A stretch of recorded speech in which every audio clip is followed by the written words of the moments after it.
Hello everybody, my name is Dave Haddock. I'm the lead writer over here at Cloud Imperium Games, and this is another episode of Loremaker's Guide to the Galaxy, where we take one of the many systems in the Star Citizen universe and give you not only an overview of the system and its background, but some insight into the process and the choices that were made during its creation. So today, the spotlight's going to be cast on a pretty big one. We're going to talk about the Orion system, which is historically known as the site of first contact with the uber-friendly Vanduul. So let's jump right in and open up our trusty star map. We're on Earth. So, all right. So as you can see, where are we going? We are going to Orion, which is over here on sort of the western side-ish. Now, some of you may be wondering, why is the system blurred and classified when I can see planets and stars and, obviously select things and read information and stuff like that? And that would be an excellent question. The answer to it is that basically the classified status prevents new and current information about the system from being displayed to the public in the fiction of the universe. So for the named sort of Vanduul systems, it's important to remember that basically, these were part of the UEE for hundreds of years before they were invaded. So there's kind of a wealth of knowledge that the people already know about the planets and stuff like that because they lived there for a while. So, but because we have Sherry,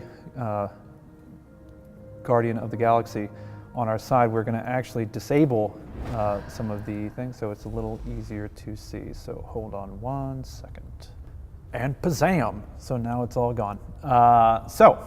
As you can see here, basically there are okay, so we'll kick started off here with just some of the backstory for it. So Orion was first discovered in 2650 and was originally basically kind of planned to be used as sort of basically a sort of a resource hub. Of the 4 planets that are here, basically only one of them, Armitage, right here, is habitable. So the sort of idea was that the vast plains of it were basically, it was going to be kind of used as like an agricultural, sort of like a food world, until a government initiative called Project Farstar, sort of, that was trying to promote colonization and particularly like distant colonization, just as sort of a look how awesome we are type thing.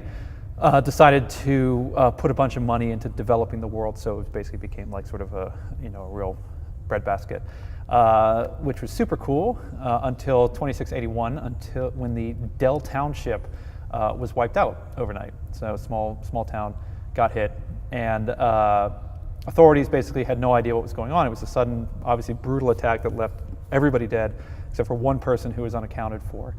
And it wasn't until they managed to find some security footage that revealed who the attackers were. And that's when they sort of figured out who or what they were dealing with. But unfortunately, without any real sense of where the Vanduul came from, the military kind of came into the system, secured it, but were just sort of standing around like, they were obviously gone, so they didn't really have much to do. So basically, it wasn't until like almost a month after the attack on Armitage that the clan that had attacked before came back again. And the UEE and the Vanduul had their first kind of stand-up fight. And fortunately for us, however, it was a new and really, really small clan. So the UEE was actually able to destroy them. And after that, Orion was pretty quiet for a while, like so much so that it wasn't for about 5 years until the next clan showed up. And although it was a bigger clan, the military was still able to sort of fend them off. But we didn't kill them all, but on the plus side, we figured out where the jump point was. And on the downside, we sort of made our presence more known to them. At the time, obviously, they didn't know that the sort of clan structure basically was, the Vanduul were sort of not set up as like a kind of a traditional culture or civilization with like a central government and stuff like that. All these clans are sort of independent. So the idea was that basically when those first 2 clans hit, we weren't sort of known to the Vanduul by and large because they don't really talk to each other. Clans can actually be at war with each other and stuff like that. So it wasn't until the second clan went back into the jump point that they started to, the more and more Vanduul started to realize that there were humans here, which was kind of bad for us. So basically, for the next few decades, attacks were started to happen sporadically and stuff like that, kind of hit and run type stuff, to the point where the Messers actually started to believe that the Vanduul were basically like a disorganized annoyance, not a real threat. And that lasted until about 2712, when the system was invaded by a kingship, which I'm sure you've seen some of the stuff that we've been putting out. Kingships are sort of the big, massive chief capital ship and sort of the flagship of larger clans and stuff like that, and they are mean. And so basically it just devastated the front line. They were not expecting something of that size and destructive capability. And it was that battle that basically just broke the UEE, and they just dropped and ran. And since then, so 235 years, the Orion system has basically remained under Vanduul control. And just to throw it out here, because it's something I really like, the fourth planet over here is a gas giant nicknamed Abyss, which is one of my favorite names. And aside from that, it was actually inspired by a National Geographic article that had come out about a Jupiter-sized gas giant that the Kepler telescope or satellite discovered, called TRES-2b. And basically an astronomer from Harvard Smithsonian said, quote, "If we could see it up close, it would look like a near black ball of gas with a slight glowing red tinge to it," which just sounds awesome, particularly for a system like this. So hence the name Abyss, this sort of black, almost void-like gas giant perched on the edge of the system was a super fun kind of detail to throw into an already kind of ominous and intimidating system. So aside from those two planets, Armitage over here, which is Orion 3, and Abyss over here on the edge, you have Orion 1, which is just a small kind of planet that's been charred by the red dwarf at the center, and then Orion 2, which I believe is a smog planet. Yeah, smog. So that's pretty much it.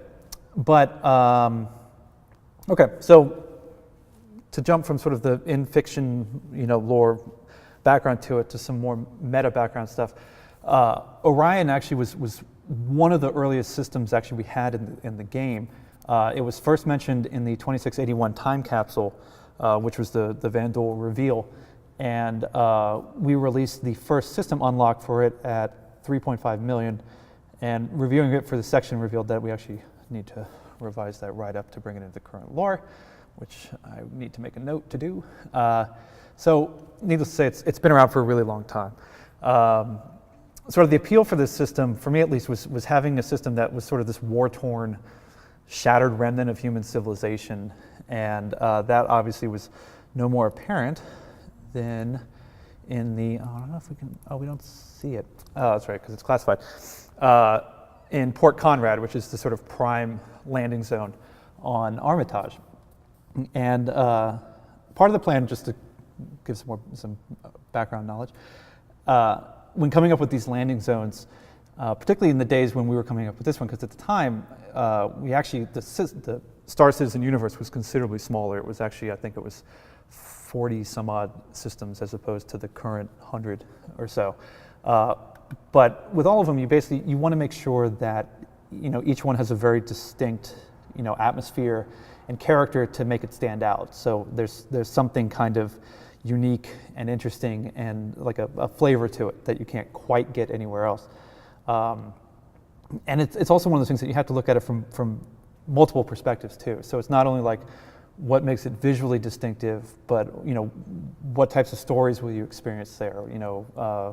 Missions, what type of characters you'll interact with. Like these are the types of things that can help give it that little bit of flavor to make it feel like it's sort of its own place. And so already from the jump, basically, like Port Conrad was going to be a very different type place, particularly the other ones that we had already put together. And because it had that sort of post-apocalyptic feel to it. Because the idea was that basically when the UEE abandoned the system, and remembering, of course, that this was during the Messer era, so people weren't really high on their list of priorities. Basically, when the military abandoned the system, they just ditched a bunch of the civilians when they ran. So basically there were people that were and still are living here despite the presence of Vandal. And I always kind of saw it as like sort of a weird bunch of like ragtag outsiders and lunatics and outlaws and stuff like that. Since they've effectively been living on their own and under constant threat of attack, there was also this idea that like, how would the city need to be modified to protect? Because basically at a moment's notice, like Vandal could kind of just roll into the system, start churning up some resources and leave, and you don't want to let them know that you're there because they don't tend to look kindly on squatters. So it's the question is like, started these discussions of like, do buildings kind of like seal up, or do they have these sort of things that make them look abandoned and stuff like that? These are things that are kind of still getting discussed, and we'll see what we can kind of get away with. And again, it's probably important to reiterate that these initial system write-ups have been around for a while. So once the team starts to focus on Orion, for active development, things might expand or shift slightly, but the important thing to remember is that the flavor of it, the character of the system will be the same. So even though the specifics might be a little bit more fluid, this is the kind of the hook, if you call it that, into the system itself. So yeah, that's it for Orion. Thank you all for hearing me ramble. Big thank you goes out to the subscribers, of course, for allowing us to do this added content. As always, I recommend that you wander around the star map if you like seeing the various systems of the Star Citizen universe and get a sense of that sort of flavor of the worlds and the landing zones and stuff like that. And it's just, it's pretty as hell, so it's just cool to kind of, wander around in. The star map, of course, is accessible via the Star Citizen tab on the top of the homepage. So if you're having difficulty finding it, that's where it is. But yeah, my name's Dave Haddock. This has been Lore Maker's Guide to the Galaxy, and I'll see you next time.